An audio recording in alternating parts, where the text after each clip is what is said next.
सभी को मेरा प्रणाम, मेरा नमन।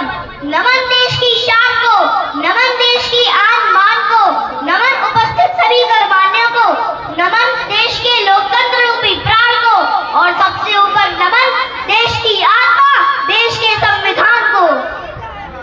मैं आद्या सिंह भदौरिया, प्रियंका विद्या मंदिर कक्षा 4 की छात्रा, आज आप सभी के साथ गणतंत्र दिवस दिनांक 26 माह जनवरी व सन 2025 देश का 76वां गणतंत्र दिवस मना रही हूँ।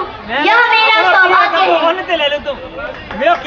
यह तो हम प्रथम कक्षा से ही पढ़ते और सुनते आए हैं कि गणतंत्र दिवस क्यों मनाते हैं। जब हम संविधान शब्द भी नहीं जानते थे, तब भी हमारे छोटे छोटे हाथ गणतंत्र दिवस पर बंटने वाले लड्डुओं के लिए लालायित रहते थे। फिर थोड़े बड़े हुए तो पता चला यह तो एक देश उत्सव है। इस दिन हमारे देश का संविधान लागू हुआ था। फिर थोड़े और बड़े हुए तो पता चला संविधान मतलब क्या। तब समझ आया संविधान मतलब एक ऐसी पुस्तक जिसमें देश के समस्त कानून लिखे गए हैं और उन्हीं कानूनों पर यह देश चलता है और चलना भी चाहिए, क्योंकि देश के कानून का पालन करना देशवासियों का प्रथम कर्तव्य है। फिर मैंने जानकारियां एकत्रित की और मेरे बाल मन में कई सारे प्रश्न आए। जानकारियों के अनुसार संविधान का निर्माण बाबा साहब डॉक्टर भीमराव अंबेडकर ने किया था। जैसा कि मैंने कहा, मेरा मन बाल मन है। हो सकता है यह मंच मेरे प्रश्न के लिए उपयुक्त जगह ना हो, पर फिर भी जरा सोचिए, जिस देश में छोटी से छोटी बात का निर्णय करने के लिए पंचायत बिठा ली जाती हो, टोली का गठन किया जाता हो, बैठकें बिठा ली जाती हो, क्या उस देश का समस्त कानून सिर्फ एक ही व्यक्ति ने लिखा होगा? मुझे तो लगता है नहीं। और आपको?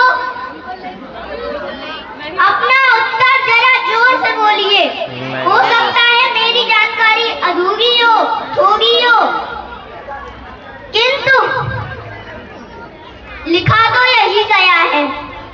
यह कमी आखिर किसकी है? लिखने वाले की, पढ़ने वाले की, पढ़ाने वाले की, या प्रकाशित करने वाले की? खैर, क्या हो जाता अगर बाबा साहब के साथ उनकी टोली का भी नाम जोड़ दिया जाता?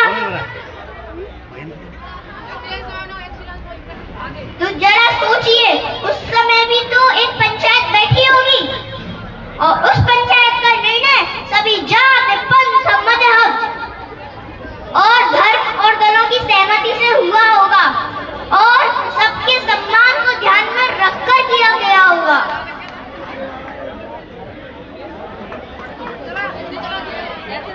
सबके सम्मान को ध्यान में रखकर ही लिया गया होगा। और हमने अपने देश से कई सारी नीतियां सीखी हैं, क्योंकि जिसमें देश का हित उसी में देशवासियों का हित। हमने अपने देश से कई सारी नीतियां सीखी हैं, जैसे वसुधैव कुटुंबकम तथा सर्वे जन्तु सुखिनः जैसे भाव सीखे हैं। यह भिन्न है और यही भिन्नता हमें विश्व गुरु तक पुनः ले जाएगी। देश काल परिस्थिति के अनुसार जो भी निर्णय लिए जाते हैं वह उस समय को देखकर सर्वमान्य होते हैं और बदलते परिवेश में परिवर्तन करना भी आवश्यक है, ऐसा मेरा मानना है। और आपका? थोड़ा ऊंचे स्वर में बोलिए,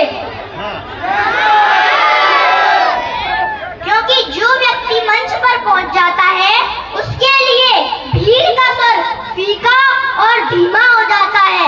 पुनः दोहराती हूँ, उसके लिए भीड़ का स्वर फीका और धीमा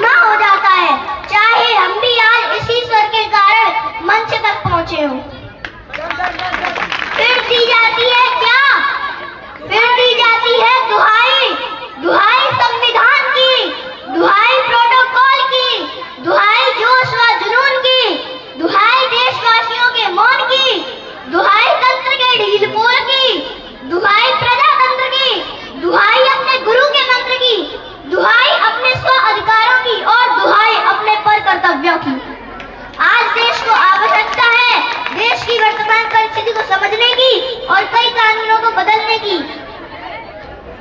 एक सच्चे राष्ट्रभक्त होने के नाते आइए अपनी चुप्पी तोड़कर यह संकल्प लेते हैं कि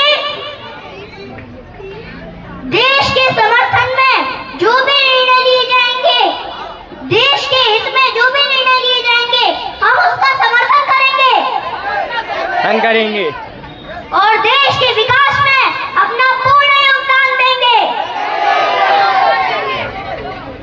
अंत में गणतंत्र दिवस की शुभकामनाओं के साथ शेष दो पंक्तियां प्रस्तुत हैं।